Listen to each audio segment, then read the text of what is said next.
For whatever reason, it seems like some of the most notorious convicts of our time came out of Ohio. Now, thankfully, many of these criminals have been caught and sentenced to a lifetime behind bars. But terrifyingly, there are some who are still out there walking among us. Welcome back, everyone. I'm your host Kennedy, and today we are counting down some of the most ruthless convicts whose whereabouts remain a giant mystery. So get ready, because this is the top 10 evil convicts from Ohio that are on the loose. Starting us off at number 10 is Thomas Comberger. In June of 2022, Thomas Comberger, who was reportedly locked away on drug charges, escaped the Star Community Justice Center along with 3 other inmates and has not been found since. But according to the sheriff on the case, the escapees had some help on the outside in order to execute their plan. One of the other inmates, Jeffrey Fields, was engaged to a woman named Allie Angelo, and it is believed that she, along with her ex-husband, visited the center during the inmates' recreational time and snuck in wire cutters to help the 4 men, one of whom was her fiance, escape. Apparently, when the cops first arrived at the prison after they got news of the escape, they ran into Allie and asked her if she had witnessed anything, but of course she lied and said no. However, later, after realizing she had matched a description given by an employee, she was detained.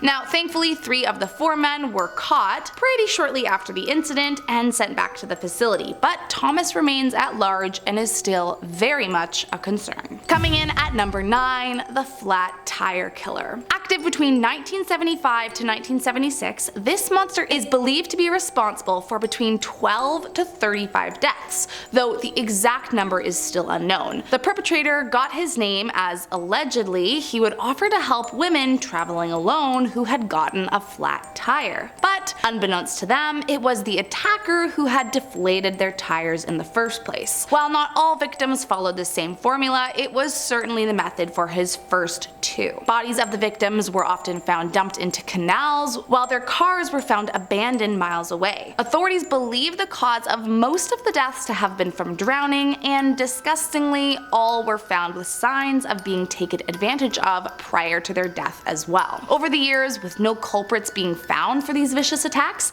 some have suggested it could have been the work of the notorious Ted Bundy, but it's merely a theory and has no evidence to back it up. For all we know, the Flat Tire Killer remains on the loose. Coming in at number 8, the Frankford Slasher. Between 1985 to 1990, this monster was known to prey upon women in and around Philadelphia. Now, I know Philadelphia is not in Ohio, but as this killer is unidentified, many think he could be responsible for other crimes done in neighboring states. The Frankford Slasher was known for being incredibly violent, mutilating his victims' bodies past recognition. What was designed to be on the inside of the body, like organs and muscle tissue, would often end up exposed, and then after having his way with the victims, he would leave them on the street, strategically posed for when the police would find them. Believed to be responsible for the death of 9 women, the Frankford Slasher targeted specifically white women, usually escorts or women with public history of mental illness, but oddly the age of his victims ranged from 28 to 68. One man, Leonard Christopher, was convicted of one of the crimes in 1990, but more happened once he was put away,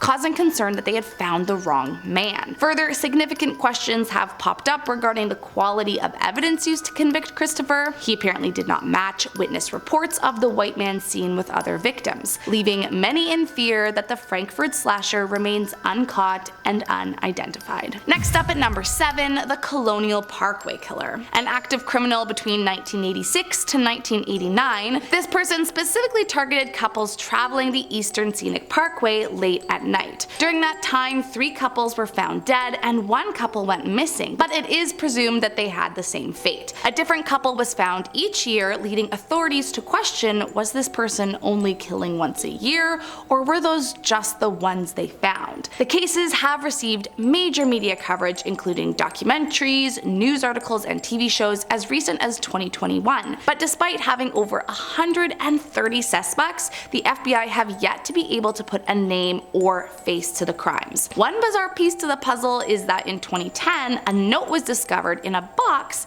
taken years earlier from one of the victim's apartments. The note stated she was to meet someone in a blue van at a rest stop, and when state police were asked about this, they claimed that the note had been previously examined. But in 1989, during the time of the crimes, an investigator involved with the case told reporters he was unaware of the existence of the note. To this day, whoever was committing these crimes was never caught, and they remain on the run. Coming in at number 6, Dr. No. A lesser known but still just as terrifying criminal is the unidentified killer known under aliases such as Stargazer, Dragon, and Dr. No, and who is thought to be responsible for the death of at least 9, but likely more Ohio women between 1981 to 1990. While it's been several years since a confirmed attack by Dr. No, during his active years, this monster is thought to have been a truck driver who would lure in escorts over the radio, have his way with them, and then kill them, leaving their lifeless bodies in the ditch on the side of the road. Because of this, it took a while for authorities to even connect the crimes, as bodies were being found in many different, seemingly unconnected places. Terrifyingly, whoever is responsible for these brutal crimes has yet to be found, but hopefully authorities are able to track down this monster sooner rather than later. Coming in at number 5, Michael and Sharon Gravelle. Prior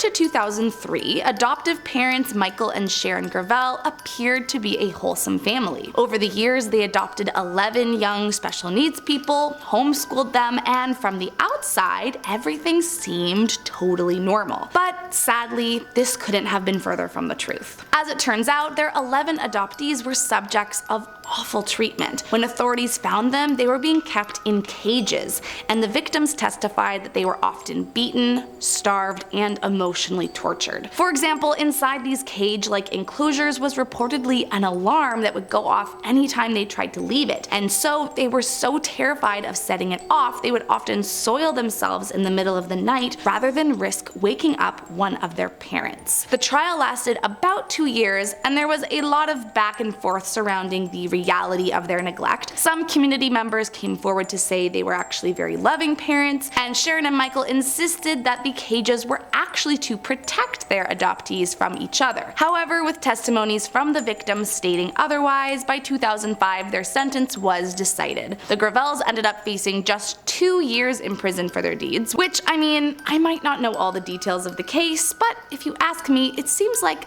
a very small amount of years. Eventually they served their sentence from April of 2009 to March of 2011, and now walk free once more. Coming in at number 4, Jacob Nesbitt. In the little town of Troy, Ohio, Jacob Nesbitt and his wife Frances were the picture-perfect power couple. They worked at the same company, which was pretty incredible for the time, and Frances was even the one to purchase the couple's beautiful cottage. Friends often came over for dinner parties and would talk about how happy they seemed, and pretty much from the outside, the pair seemed like an unstoppable force. So when Jacob called his neighbor in a panic one night saying that someone had bludgeoned and killed his wife, it was an utter blow to the entire community. However, as authorities soon figured out, it was a lot darker than Jacob would have his friends and family believe. Behind closed doors, it seems the picture-perfect couple were not so happy after all. Jacob complained that his wife regularly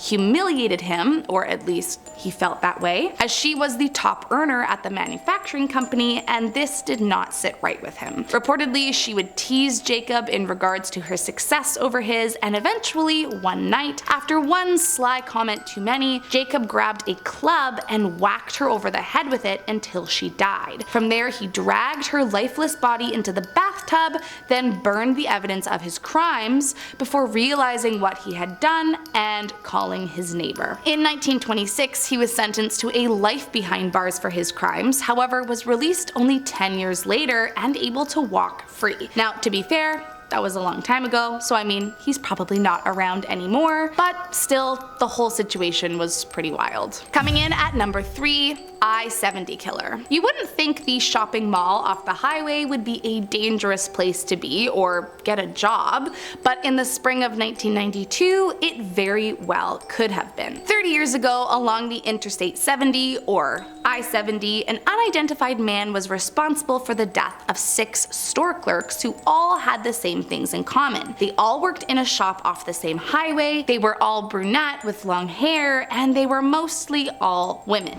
except for one man. But he too had long hair and wore it in a ponytail, and police suspect the killer mistook him for a woman from behind. The attacker didn't seem too interested in anything but taking their lives, as he rarely robbed the stores after, and if he did, he would maybe take $100. After one of the attacks, a customer walked in the store and caught him, the two victims on the floor, and the attacker still with the weapon in his hand. But fearing for his life, he ran away as fast as he could, and in shock, didn't call authorities until nearly an hour later, well after the man had escaped the scene. A few years later, in 1994 Texas, two similar attacks took place, and again in 2001 Indiana. The cases have been featured on America's Most Wanted, Unsolved Mysteries, and Dark Minds, but the man has never been caught and remains walking among us to this day. Coming in at number 2, the Cleveland Torso Killer. Once again, another terrifying killer who has never been brought to justice is the Cleveland Torso Killer. Starting in the 1930s, horrifying crime sites began scattering across the city, each as bone-chilling as the last. Whoever this monster was had a sick mind,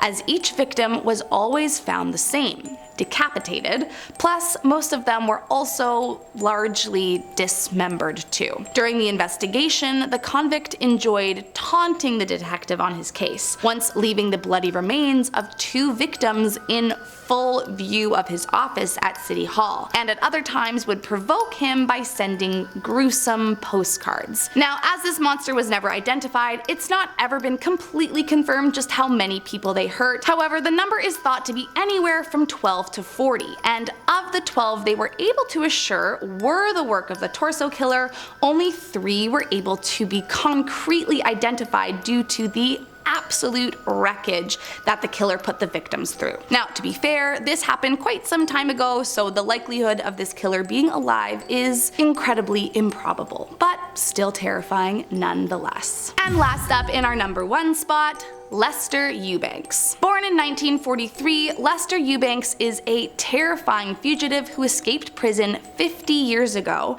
and has never been tracked down since. Eubanks, who was 22 at the time of his conviction, was originally sentenced to death after killing Mary Ellen Diener in 1966. However, shortly after he was convicted for his brutal crime, his sentence was commuted to life after the Supreme Court ruled against the death penalty in 1972. The following year behind bars, reportedly, Eubanks was a model prisoner, and so nearing the Christmas of 1973, he was rewarded with a prison Christmas shopping trip. However, he took advantage of this opportunity and managed to sneak off unnoticed. His disappearance has eluded authorities ever since, so much so that he has even been featured on shows like Unsolved Mysteries, and as of the last year, he is listed on the US Marshals 15 most wanted fugitives. While he escaped prison in Ohio, from what authorities have been able to gather, it's suspected he's hiding in LA currently, and they are offering up to $50,000 for anyone with knowledge of his whereabouts. Well, there you have it, friends. I hope you liked this video. If you did, make sure to hit that subscribe button down below, and I'll see you next time.